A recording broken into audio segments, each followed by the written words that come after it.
Well, you want to see something scary? I'm on a 5-year-old laptop, and now I'm on a 20-year-old camera. Wow. Very retro. I kind of like it. Yeah, I do too. You look like you're doing. It looks like, it looks like video or Cloverfield. It feels like video that was transferred to film. Hello? Hello? Hello? If you can hear this, it's not too late. I've returned to warn you. This is Time Pop, a podcast that discusses time travel and pop culture. There are spoilers. I've seen the future, and nothing is sacred to these folks. Your past, present, and future are sure to be ruined. Even if you could go back in time, as I have, you will never forget what you are about to hear. You've been warned. This is Time Pop.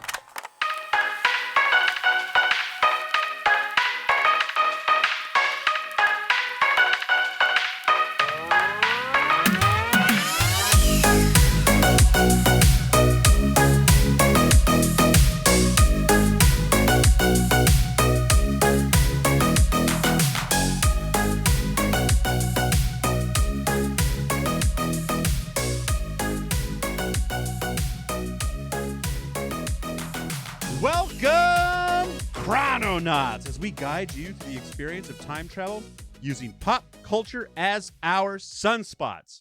We will be your constants. I am Dez. I'm Ari. And I'm Scott. And this is Time Pop! Time Pop. Trying to add.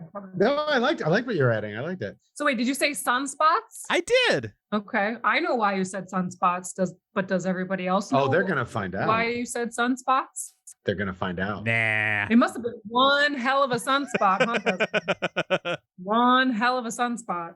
Today, in the present, we will be discussing frequency from the past, and you will listen to it in the future, which is now. Whoa, Wow. wait, but now just happened.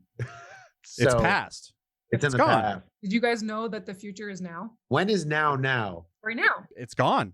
We passed it. Now? Just now is then. You missed it. We're doing Spaceballs. We totally can do Spaceballs in this podcast. I just realized that. Could we? Because they're watching the videotape of Spaceballs. Oh, I guess we could. That is kind of time travel, isn't it? When did they record? That's what we're digging at the bottom of the barrel there. Yeah, that's Scott and Dez's Is it time travel specials. Yeah. So Well, this movie actually can be questioned in that sense. The movie in question is Frequency from the year 2000, rated PG-13, 1 hour and 58 minutes, directed by Gregory Hoblet, written by Toby Emmerich, starring Dennis Quaid, Jim Caviezel, Sean Doyle, and so many others, most favoritely from Lost fame, Yeah. Elizabeth Mitchell. I love you. what about Michael Cera? Oh, yeah. Oh, Did you see that? he's Little so baby cute. Oh, my God. Baby Michael Cera. Like, yeah. And it's before he became a preteen and had to play like the And, like- dorky self. He's just a sweet little excited kid. Before he got awkward. Yeah. Elizabeth Mitchell as a brunette. Things happen. So the short version of this movie is an accidental cross-time radio link connects father and son across 30 years. The son tries to save his father's life, but then must fix the consequences. It's a good description. Does he try to save his father's life? Yes. He succeeds. He tried. Yes. Thanks, Yoda. You're welcome. Yeah. First takes. What are your thoughts on Frequency? Have you seen this before, Scott? No, You haven't seen it? No, I never saw it before.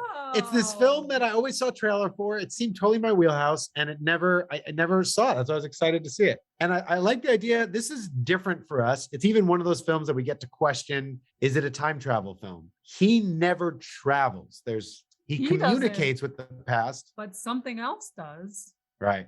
I mean, you did an episode with Deja Vu, right? Yeah. Yes. They don't actually time travel. They see into the. No, they do eventually time travel. Oh, they do. That's He gets in the right. machine. So I saw this movie probably when it came out in 2000 and I was like 15 or something. And I remember it being kind of boring and I didn't really remember pretty much anything about it. Just that it was kind of like dude stuff and it was boring. Like baseball and hand true. radios and fathers and sons. And I was like, I'm a little tween. I don't care. I want to Twilight. don't- I want to see Brad Pitt as a vampire. But seeing it again, I really liked it. I think it really held up. And this movie was actually pretty good. It's really good. This one, this is the first time I've ever seen it. I thought for sure as I watched it, things were going to kind of come back to me.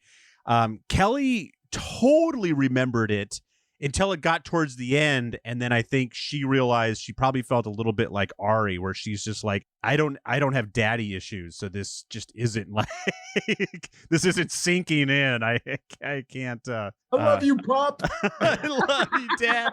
But even outside of that, I thought the writing was really creative, how they interweb all the baseball and the firefighter and the cop and all the skills they needed and the flares. It was just, there's definitely holes, which is going to be fun to talk about, but I liked it. Yeah, there's some intelligence in it. It's unique. That's why I was hoping for this one. I mean, there's not direct time travel. He's communicating with his dad 30 years prior, but they're making changes. And it's not a loop theory thing. It is a timeline thing. What kind of a timeline? What kind of effect is it, guys? Well, the writer of this movie, oh my God. Oh, this is going to get so good, Scott. The writer of this movie produced the butterfly effect. Oh. Interesting. That's very interesting. What else has the writer worked on? Well, do you know what he's working on, Scott? Something time travel? You wish. So much better than time travel. I mean, it could be time travel related, actually. Flash Gordon reboot? Police Academy! What? Well, how do you go from string theory to Police Academy? Mahoney goes back in time to get new recruits.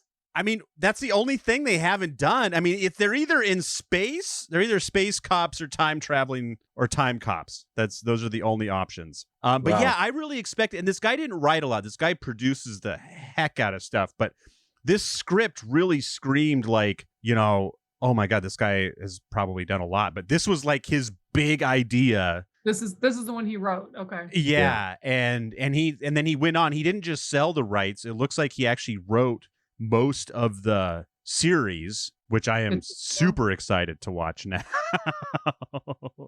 It's interesting. I thought about that. I don't know what more there could be to add to a TV show. I mean, if you dragged it out, if it was like communicating with your dad every week and something that has to get solved, and there's some overall arc to like the season. Like it could be a cop show just with this time travel aspect. Yeah, it's a cop show. It's one of those shows that I get upset about. It would be a cop show disguised under like a time travel. Yeah. But like it would just be that they talk once an episode and then all the things that happen. Yeah. I hate that. I get tricked into watching cop shows all the time. So to answer my question myself, it's a ripple effect. That's the effect that this movie does, right? Which makes sense because that's how it was in Butterfly Effect. So major ripple effect with this story. Should we talk about it? But I think in the Butterfly Effect, didn't we establish that what's happened has always happened? That is not the case in this movie, correct? In Butterfly Effect, you said it's a loop? Because they showed him as a kid and he has a blank out and you realize that was him older coming back. Oh. So it did. Okay. And because of the blank outs, it sets him to be the way he is. There's like the law of time travel, right? Or one of the laws of time travel, and that is the ripple effect. Within the time travel, it can be a loop theory, but it can be a ripple effect. Right. This is not a loop. This is not a loop, but this does have ripple effect. This happened once and only once. Yes. So for our listeners, the ripple effect is when you change something in the past, it automatically affects the present. So like in the scene where the dad burns the desk, there is automatically a mark happening in the present. Now, the one little hole with that is you wouldn't see it as it happened. It would just appear, and there also wouldn't be any smoke. Yeah, that was my issue. How do you know, Ari? Ari, how do you know that? Because I'm a self-proclaimed scientist. Thank you very much. But if you were staring at it, it would just poof appear. But it wouldn't burn in. Once it's changed, if it happened in 1969, then it has been there. And even though things have changed, the guy in 30 years from the future wouldn't see that change happening at that moment. In real time. That doesn't make sense. Yeah. It just means that it would be instant. When we get into like how we think this would go down, if he keeps his memories of both timelines, then that's one thing. But that mark would always have been there. No, it wouldn't have. Since 1969. But like instantly. But But what about now with the cigarette burn? That kind of makes sense because that's a little bit more of an instant effect. But what about the 2 minutes it takes him to burn the words into it? So think about this. You slowly carve a line in a desk, and then you leave that desk there for 30 years, and someone comes in and sees it. It's just always been there. The time it takes for you to carve the line or burn the mark is only, a few seconds, but it then lasted 30 years. But even before, like if he had gone and looked for the wallet before his dad put it there, it would not have been there. Correct. Right. He wouldn't see the wallet just magically appear because those moments are linked in the 30 years. It still is 30 years ago. So once make that decision 30 years ago, it's as of that moment, it's always instant. been there. Yeah. But when it's taking him 2 minutes to carve the words into the table, would they instantly appear when he's done carving, or would they instantly appear when he starts carving? It's a good point. It should have been when he started. It should have been the minute he's placed it on the table, the whole thing should have appeared. Okay. Yeah. But I mean, it's a cool effect for the movie. It really, it's dramatic. It draws it out. The part where the guy gets his hand shot off though, and you see the hand like deteriorate and like decay. That's not how. Yeah. These are the loopholes. Yeah, that was really weird because that was just for effect. Yeah, and I think it would have been just as effective to just be gone. Yeah, that'd be great, right? He'd just be like, the hand just like, boink. But he should have been like trying to punch him at that moment and then just. Except, I mean, if we really want to dig deep into this. Oh, we do, Scott. He blew his hand off 30 years ago. That would have changed the course of his life, and he may not be in that room at that point. And at what point, right? At what point is he just not there? Or like, are you saying because this already started, then you go into like multiple dimensions maybe, but this movie's not playing on that. This movie's playing on you changing this timeline. Yes, I have some thoughts on that, but let's catch up a little bit. So this movie starts out with some pretty heavy world building, like kind of like Ari said, like they're really trying to solidify this father-son bond. And, it's a loving father. It's a caring kid, baseball. All of the baseball facts in this movie are right on to the date. I expected it to be mostly true, but usually when you look at it, like the dates are skewed just a little bit. But like those 5 baseball games happened on those 5 days, as they said they did. And then the one thing I haven't looked at yet is to see if those 5 days, because it's October 11th. I have this written down because this is my thing. October 10th, 11th, 12th, 13th, 14th, and so on. I haven't looked back to see if those are all, if they're both Mondays, if they're both, because like I think it's every 7 years. What day of the week it was? That's what you're trying to figure out? Yeah, which is technically possible. I'm Okay. Yeah. I mean, you can tell that the writer definitely is a baseball fan, specifically of the Mets. And I thought that was a really cool kind of theme that was consistently through the movie and then ended up really helping him in the end, knowing what was going to happen with that game. Oh, yeah. That kind of saved him, right? That's improved it. Yeah. There was a moment where the where the son and the father were talking and the son was like telling him all this stuff, right? And I was like, it's a little dangerous. Yeah, that could really affect the outcome of the future. But they were just for hours. And then the Mets do this. And then 10 years later, it reminded me Back to the Future too, of like having the almanac. Yeah. And they talked about didn't they talk about technology a little bit or? Yeah. Yahoo! Cell phone and Yahoo. Yeah. He's giving his dad way too much info. And I think they start realizing once they change the timeline that like, oh, we shouldn't be playing with this. And they can't go backwards anymore. It's kind of reminding me of Tomorrowland Wars. That like, there's this like, what is it, like a line between 2 boats and they're both moving forward? Yeah. Time is still moving forward. Yeah, for both of them. Right. They're both 30 years apart and it's moving forward. Yeah. So before we get more into this, can we talk about, Desmond, you look like you really want to say something. Oh, no, let's see where you're going. I wanted to talk about the catalyst for this, the time travel mechanism, the time travel, how they did it. So just to get there. So they show dad being a hero at the beginning and surviving. It shows that he's willing to take risks as a firefighter. And then a day or two later, dad dies. And so the son grows up without a father, with his mom, never moves because it's convenient for the story. And then it's 30 years later, the son is now a cop. During the whole beginning in 1969, where you're constantly in the background is about the aurora borealis and sunspots and the storm, the cosmic storm of a lifetime.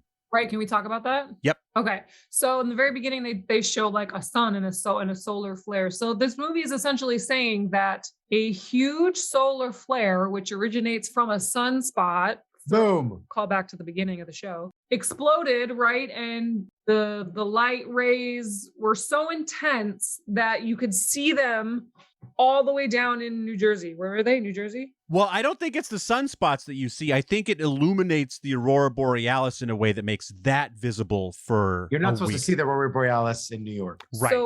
So the aurora borealis is the light being like bent and refracted from the sun. So a sunspot is a spot. Do you want me to get into the science of all this? Do it. Yes. A sunspot is the sun is just constantly spewing out, right? Like energy, but because of the gravitation, it pulls it right back in. So it's this kind of out and in loop.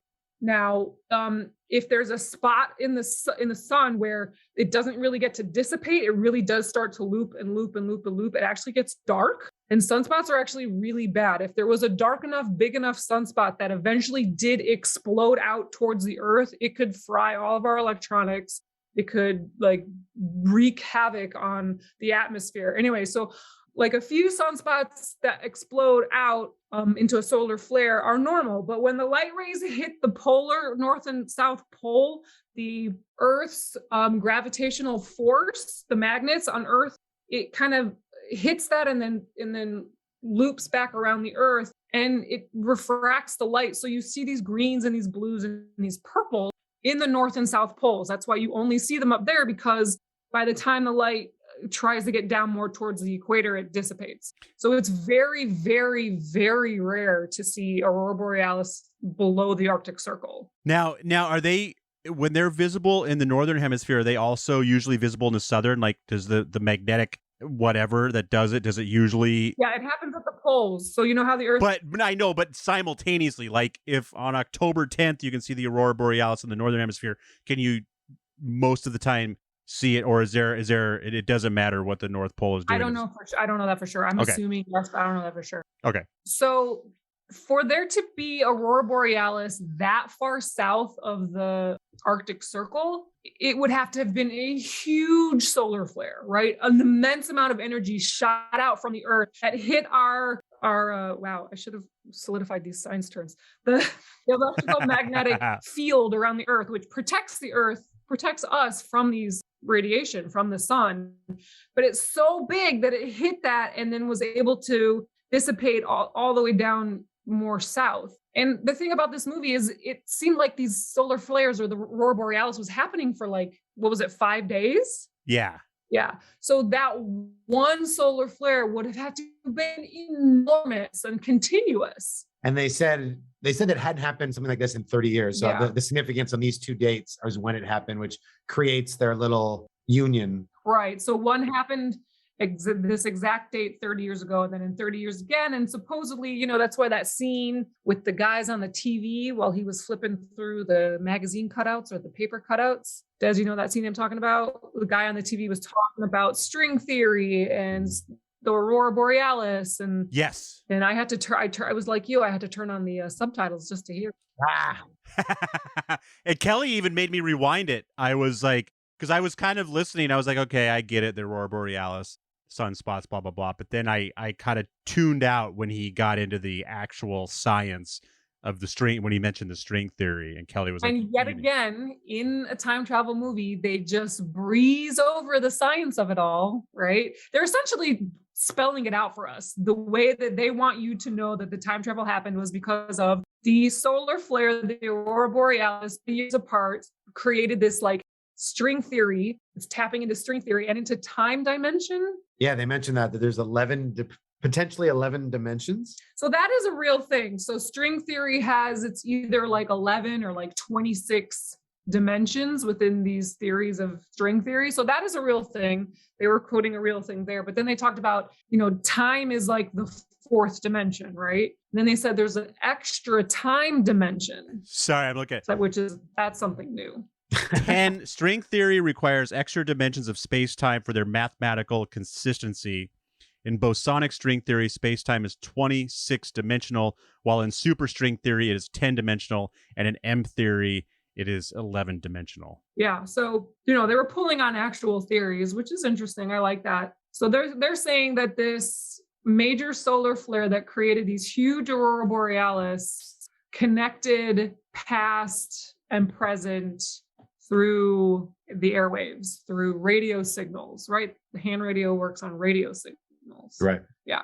Radio signals don't really have anything to do with light waves and aurora borealis waves, just putting that out there. But it's a really cool concept. Yeah. It's a really cool movie idea, story idea. And playing the idea of that with radio frequencies, which I've got my own theory, and I like to think of time as like frequencies also. Mm-hmm. Like the way that you can have a CB, or you can have wireless microphones that operate on just little bit frequencies that's all happening around there. And you have different sound waves happening at the same time, and you tune into the right frequency and you tune into the right time. Yeah. And so I like that idea. Also, for me personally, that all this time is going on around us and the frequency changes that. I mean, they didn't tap into that idea that much. Not on purpose. Yeah. I like how your theory or your love of that kind of does play in this, but this story didn't tap into that on purpose. Right. But I liked how, this was just traveling in time and not in space. Right. I mean, yeah. Well, yeah. Definitely. It's not like you could talk to us. It was in the same location. It was just a different time. WK. And I would just like to mention that I was in an airplane, so I was at 30,000 feet, so it's not quite the same equivalent. But the only time I've seen the Northern Lights is on a flight from Seattle to Boston. So that's very low on... We were in the Arctic Circle and we still did not see the Northern Lights. We were only there for 3 days, so we didn't get lucky. But what did it look like to you? Was it way off in the distance? It came and went. I mean, because I was up there for... was it like an 8-hour flight or something like that? Like, it's a fucking long ass flight, and it ruined my whole vacation because it was a red eye. So the whole point was for me to sleep so I could land in Boston and actually be rested and do stuff with my girlfriend's family. But instead, my face was glued to the window. And it would go from like a barely visible strip, but because I just stared at it the whole time, it would flare up and get really friggin' bright a couple times. Yeah.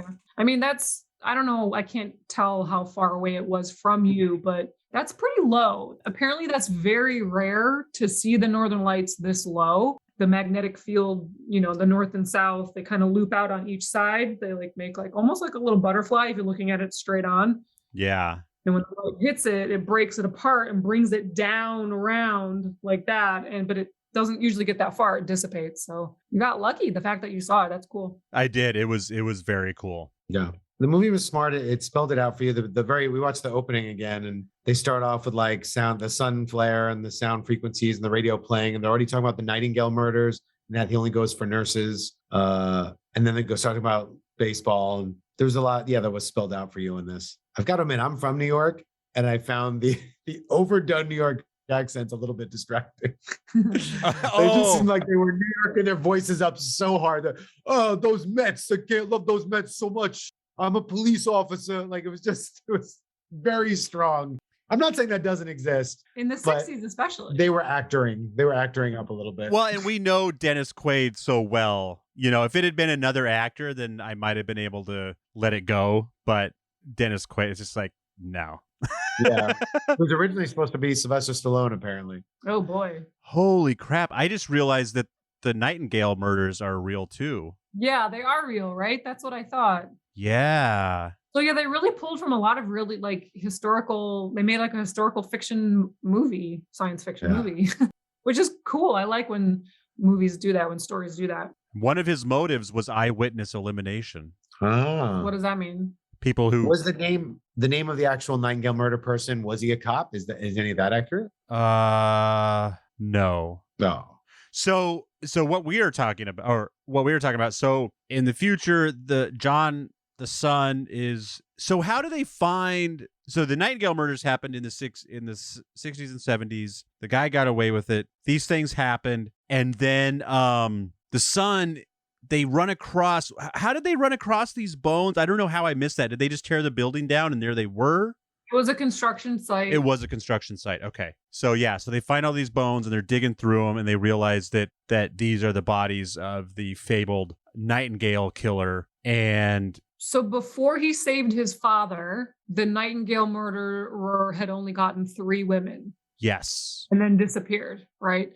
But then he saved his father, and the next time he went into work, it had been 10 people, and the new body they just dug up was 11, and one of those people was his mom. Yeah, I thought it was going to go into the whole thing. They didn't really do it too much, but I thought it was like, you tamper with time, you get screwed.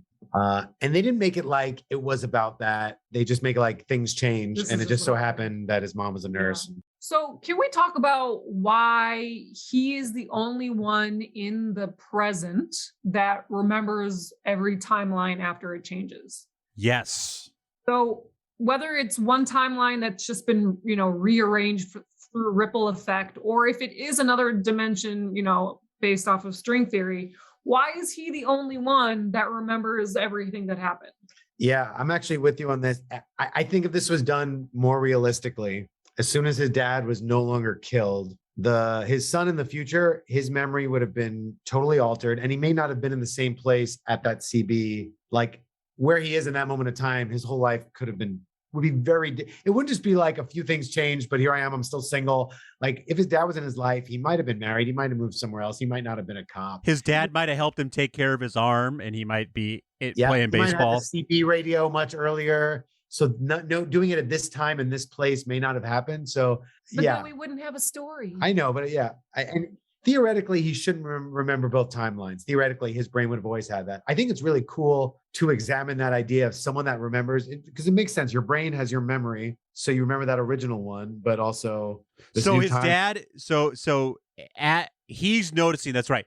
So he tells his dad, "You're going to die tomorrow, and you need to go the other way. If you had gone this way instead of that way, you would have been alive." And then he's out with some buddies having a drink while his dad is in the past, remembering what his son told him, and goes the other way while saving this woman at the Buxton factory. The slow motion. What is this? And goes down an awesome slide. In slow motion. How did he know that what way his dad went in a fire? His dad got burnt to a crisp. Well, because they talked, I'm sure there was an investigation.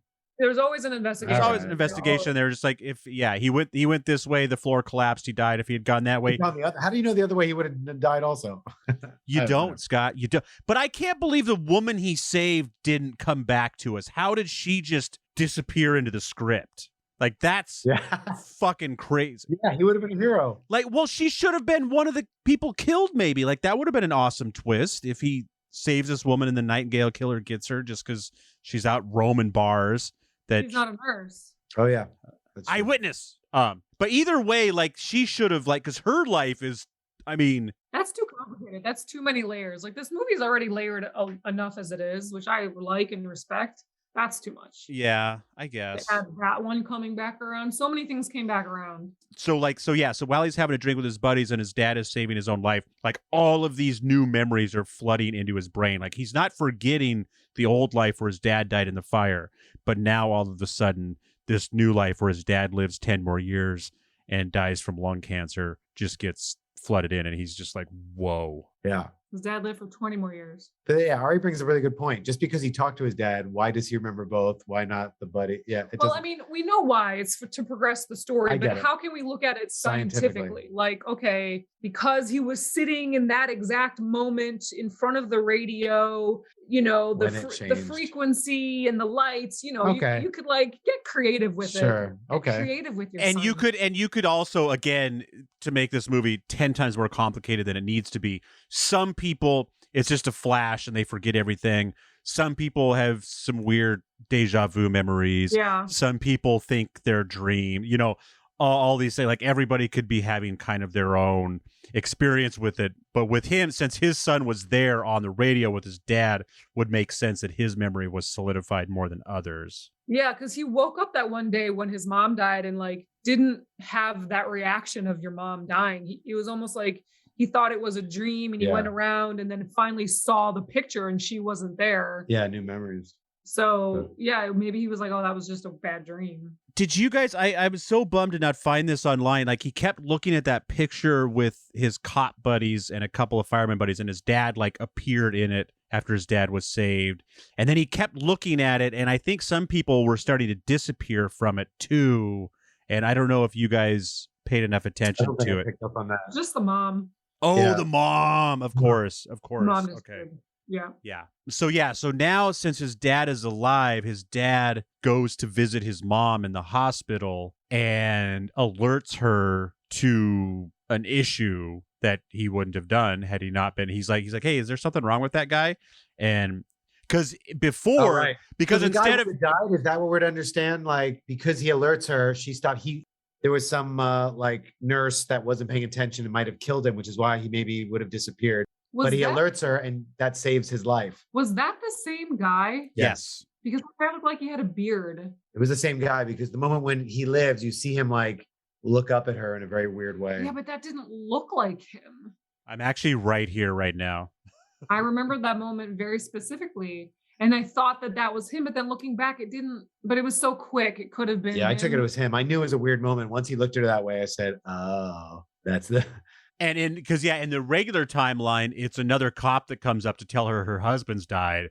So she doesn't notice anything after that. That's why so he was probably killed in the other timeline. So they actually saved his life, which is why he goes on to murder people. It's kind of neat. Yeah. I mean, how this small thing had a big ripple effect. Yeah, I mean, it has to have been him. That Yeah. makes sense. That's a cool part of the story, that he was about to die because some idiot doctor put the wrong medication, and she was like, whoa, if you do that, he's gonna die. That's what's great about this movie, is there's a lot of things that are quick and subtle, and you kind of really have to pay attention.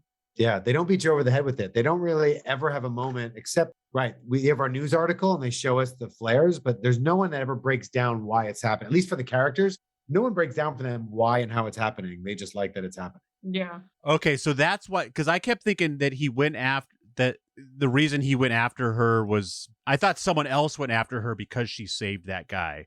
But since now he's alive and hungry for nurses, Yeah, he just goes right after mom. right. Okay. So the body count is stacking up, and so he keeps talking to his dad like, hey, so now this woman is going to be killed, tomorrow night at this bar, go check it out. So now his dad is hanging out at all of these places where these nurses are getting killed. So it looks a little That's the TV series, right? Every episode is like, now we got to save this person's life Yeah. today. It's like Quantum Leap. Go to this town and do this and make sure to save their life. Totally. I'll tell you about it next time we talk. All right. You gonna start watching it? I don't know that I'll watch. I mean, there's only 13 episodes, so Watch the pilot. I love a good I love a series knowing where it's going to actually end at some point. You should still watch Travelers. Yeah. Yeah. So, okay. So now they're in this thing where he's having his dad try to stop this guy. And of course, there is a logical conclusion that the guy will start noticing that the dad is popping up at every place that he's in. Oh, why is he in this? And start thinking he's being followed. That makes total sense. Yeah. And then I just love how this just switches from science fiction, father-son, feel-good movie into like a mystery, like a cop mystery, where we're like, we have to try to get this guy, stop this guy, but then the dad, the fight happens and the bad guy takes his ID and frames him for the murder. And now it's like, a cop show, and it's like, I got to escape out of here. And it's totally changed gears, and it's really good. Yeah. I totally thought it was going to be different. I was afraid. I was just watching the beginning of the movie. I'm like, all right, he's going to save his dad, but it's going to find out that it's the friend, and the friend is trying to murder his dad. And we have to stop him. And it wasn't that. I was really happy to not predict it. That made me. Yeah, it jealous. wasn't predictable. No, I thought the best friend of the family was going to be a bad guy, and he was not. So both of them are looking suspicious at this point because they're constantly where the murders are happening, and they have a little bit too much information. So both in the past and the present, the dad and the son are getting implicated for these murders, basically. And in the past, and again, people are just really fast and loose with this information.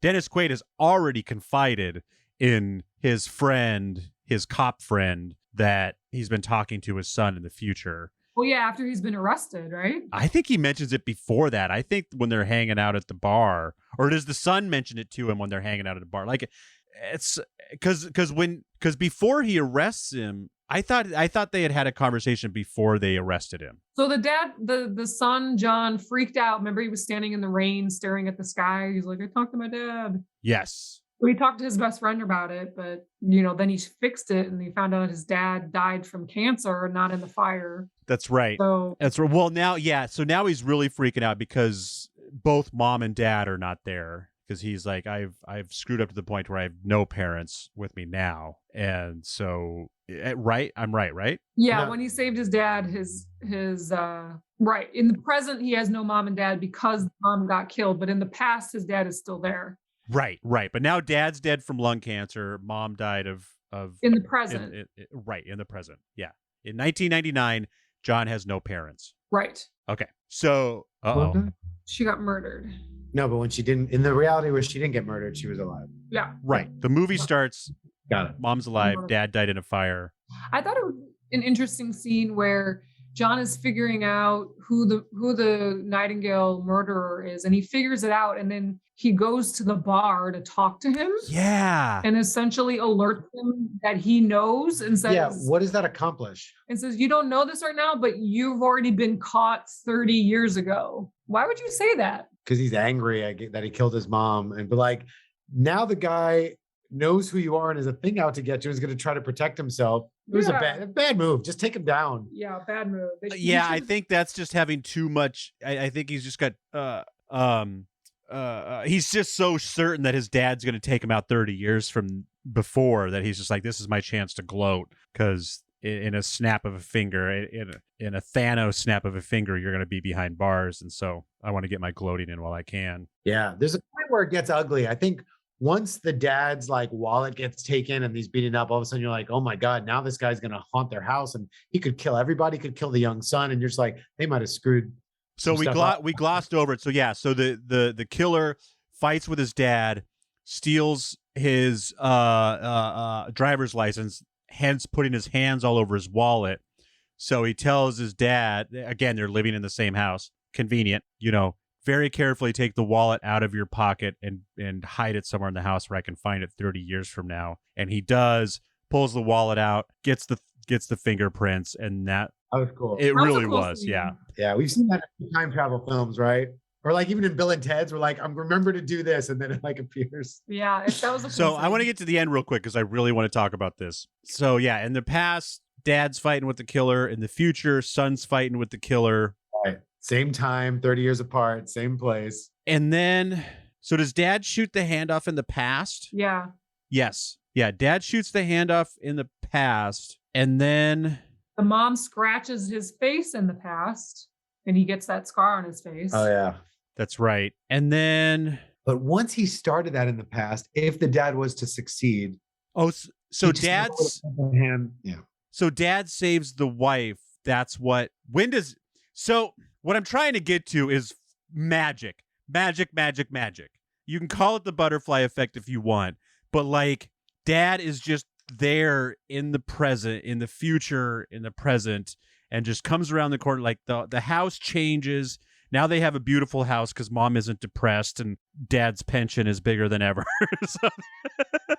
so they have a gorgeous house.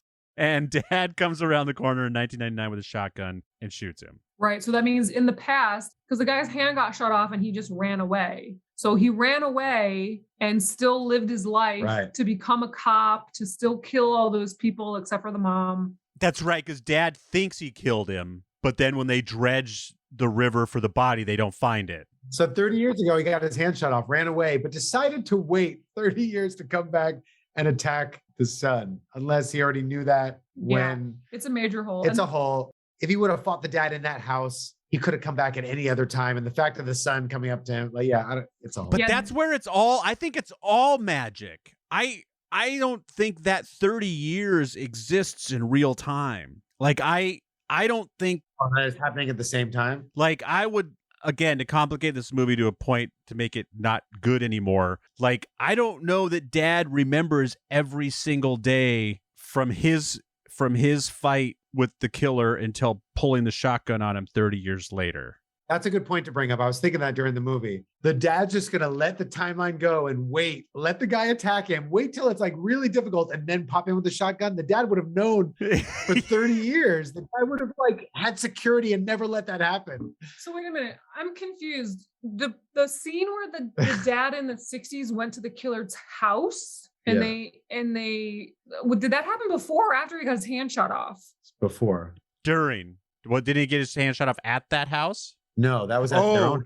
No, that's right. Yeah, that's where they chase. The chase starts at the house. So he got his hand shot off, and then the dad goes to the killer's house to find all the necklaces. No, the hand was shot off at the same moment that they're having the other fight in the future. That was like right near the end. Okay, so he went to the guy's house to find the necklaces before, and then the whole scene where he pulled him underwater, right? Right. And then the guy just showed up at his house. They thought he was dead. That's right. There was the underwater thing. The underwater thing where they thought he was dead.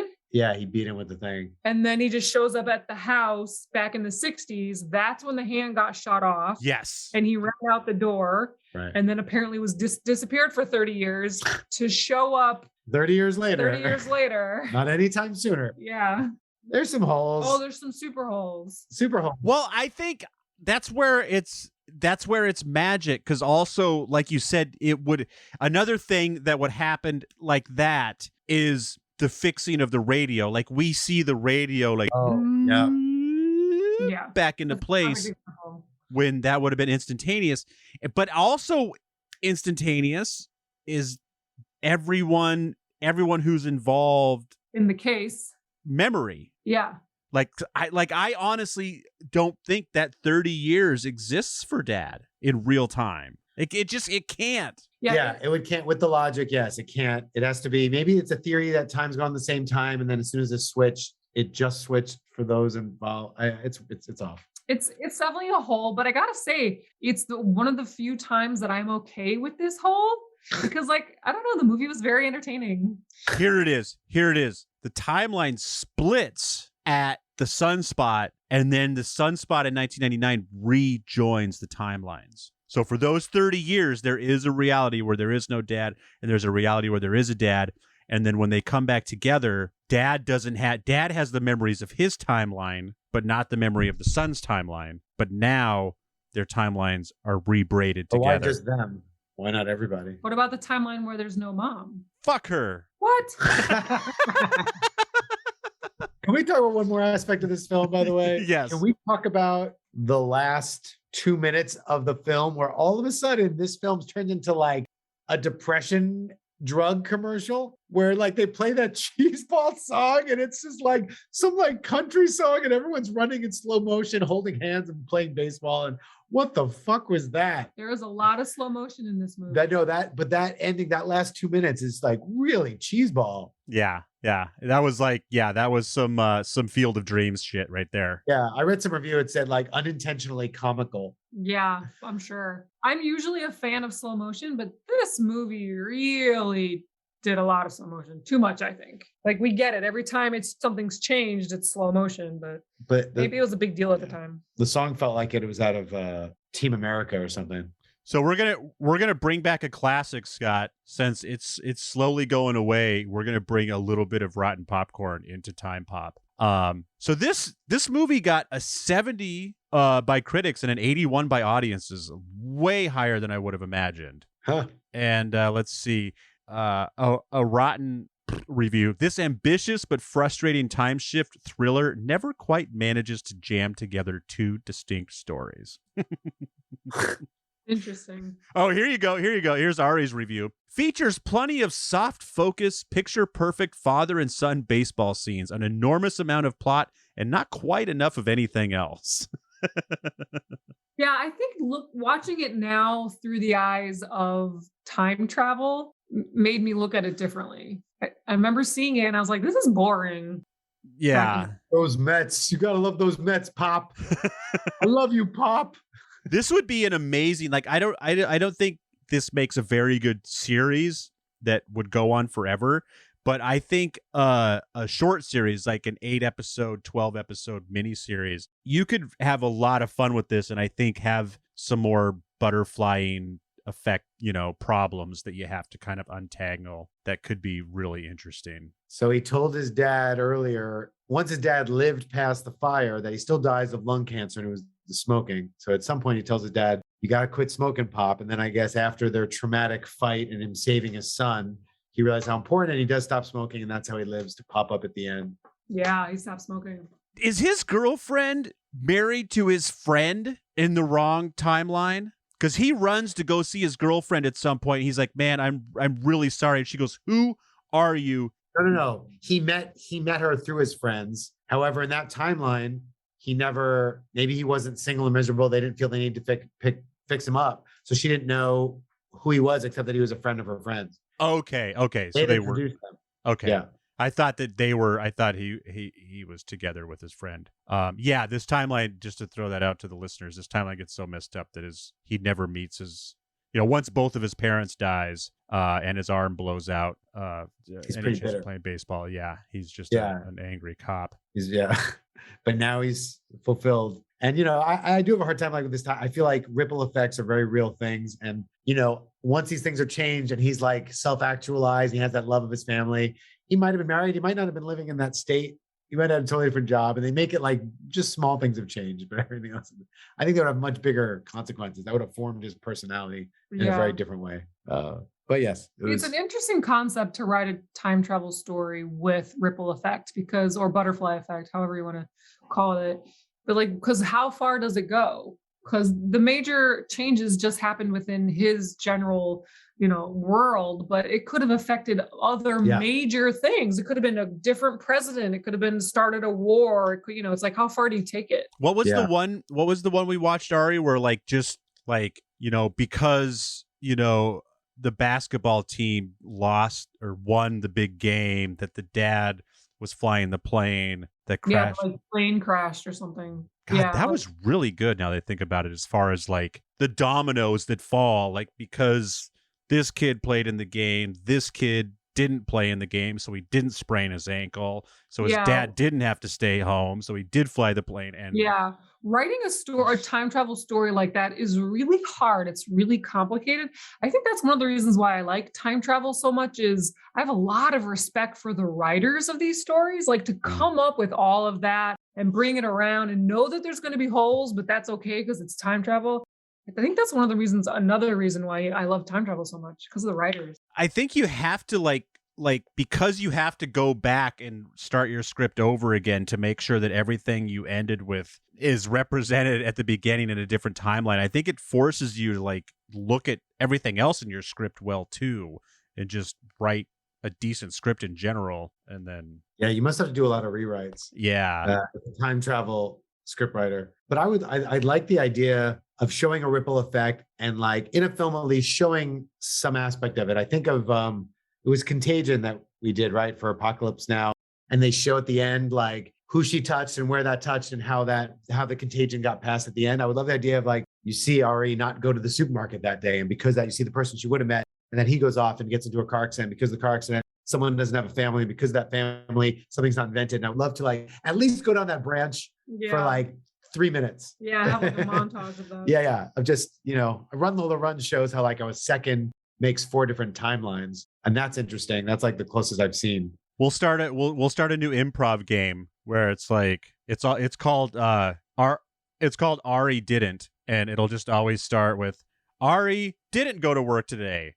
And it's so Scott brought her soup. Yeah. So the deli ran out of soup. So sick didn't get soup, and they got more sick. And their child sounds like it's gonna always be dark. But that's true. I guess why can't someone win the fucking lottery? So because then that means someone else didn't win the lottery, so it's always going to be sad for somebody. Such is life. So you're on your ham radio, Scott, which I know every Friday night. Ham, or is it hand? Ham, HAM. Ham? Yeah. Why is it called ham and not hand? Because it's not. It's not. It doesn't fit in your hand. Because let me tell you what ham means something. I'm pretty sure I've always thought it was hand. Is hand radio a different thing? Ham radio. Oh no, ham's a thing. Hyman Almy Murray radio. It was invented an amateur station that Hyman supposedly shared with Bob Almy and Reggie Murray, which was said to be using the self-assigned call sign Ham, short for Hyman Almy Murray, thus came to represent all of amateur radio. So it is ham radio. Yep. I always thought it was hand. Well, we call it damn it. What's the Christian Slater movie? Pump Up the Volume? Yeah, we call it Pump Up the Volume. PUTV radio. That's what we call it. Ham. That's from a TV show. That's from 30 Rock. Yeah. Ding, ding, ding, ding. 30 points. So you're on your hand radio, Scott. You're giving yourself a handy on your ham radio because you like old school porn. So you're just doing like ASMR on your ham radio. Wow. And we just lost our PG-13 rating. Yeah, go ahead. And everything starts bouncing off the sunspot, and you start talking to someone from the past.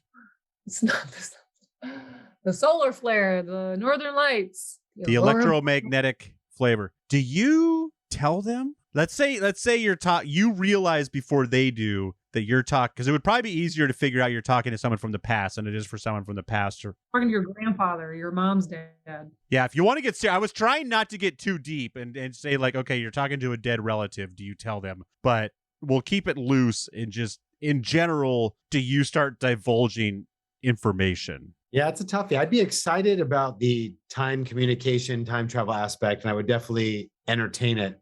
I would be concerned about altering timeline things. Yeah, it's a really weird concept, right? Let's say you talk to your parent at a younger age and you say stuff like invest in Yahoo or Google, and then you grow up different. You're not in the same spot, and who knows what that makes of you. Just because you had more money doesn't mean everything's better. It's hard to know. It's quite a gamble. Yeah, knowing what I know, it's kind of like, in a universe, it's like watching a zombie movie, and some zombie movies know what zombies are and some zombie movies don't. And so like living in a universe where I understand time travel and the butterfly effect, the second I realized what's going on, I smashed that radio with a goddamn hammer.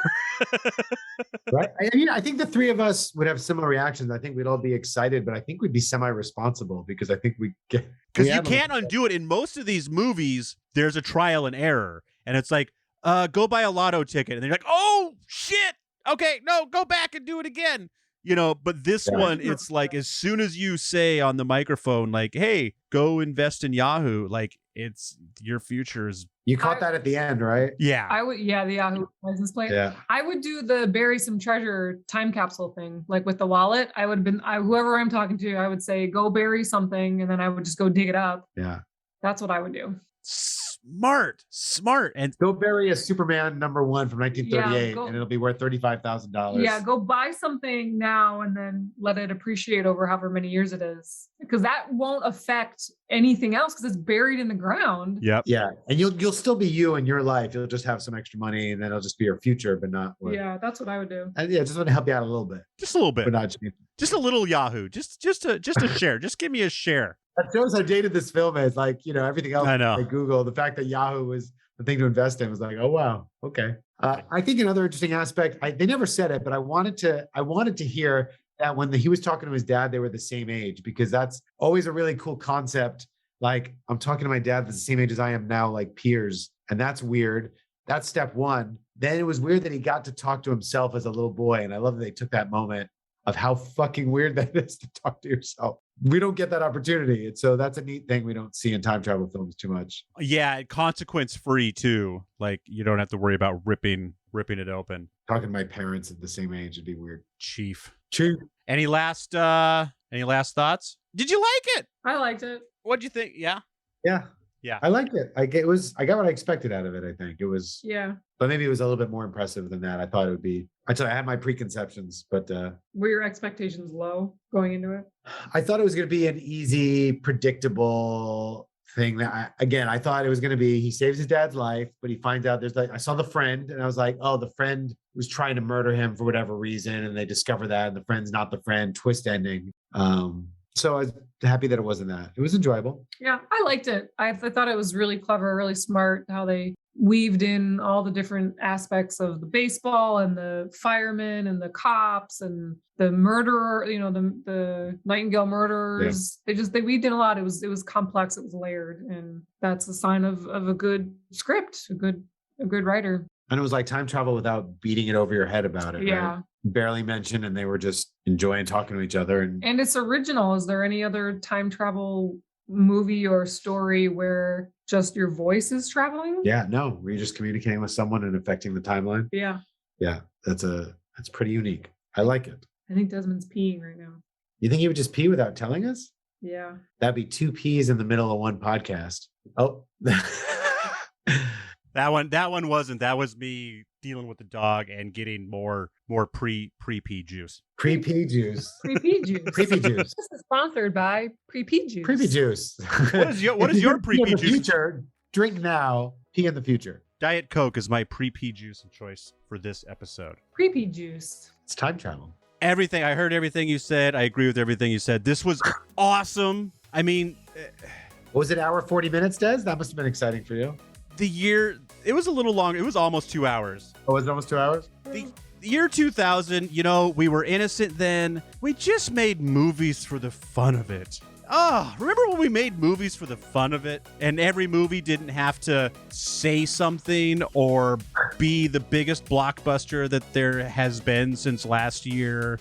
And I mean, for the time, this was probably a pretty exciting movie. There was like some serious action, with the fires and the going down in the sewer I really enjoyed the scene where he busted out of the jail interrogation room. Oh, yeah. I really liked that. That was Like, smart. that was cool. yeah, and the underground explosion was big and gnarly. Yeah, this doubled its money. It wasn't, it didn't shatter any records, but they cost them $30 million to make.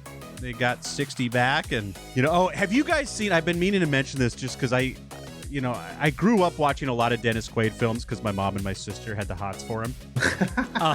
But have you guys ever seen? I don't watch very much of it, but we'll actually look him up on YouTube every now and then. What's her name?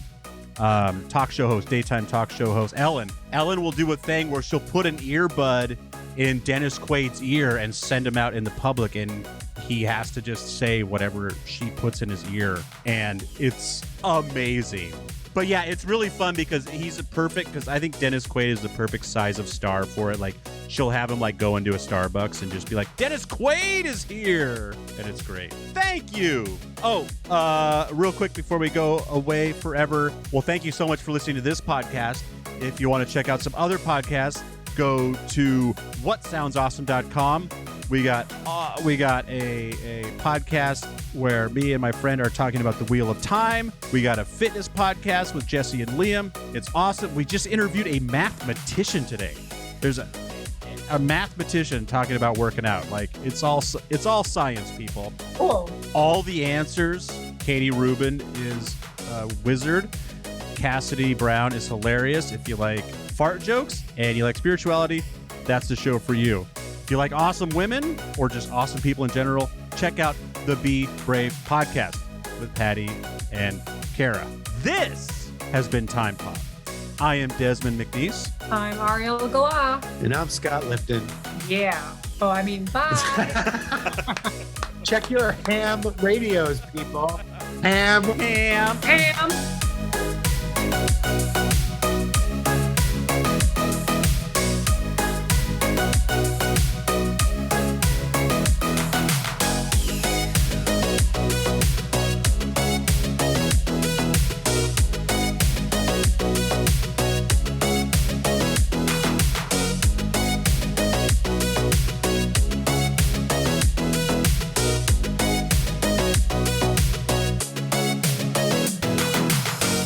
Doesn't matter. Cut this part out. It doesn't matter. Mixed and edited by Desmond McNeese for We Mixed It, LLC. Go to whatsoundsawesome.com.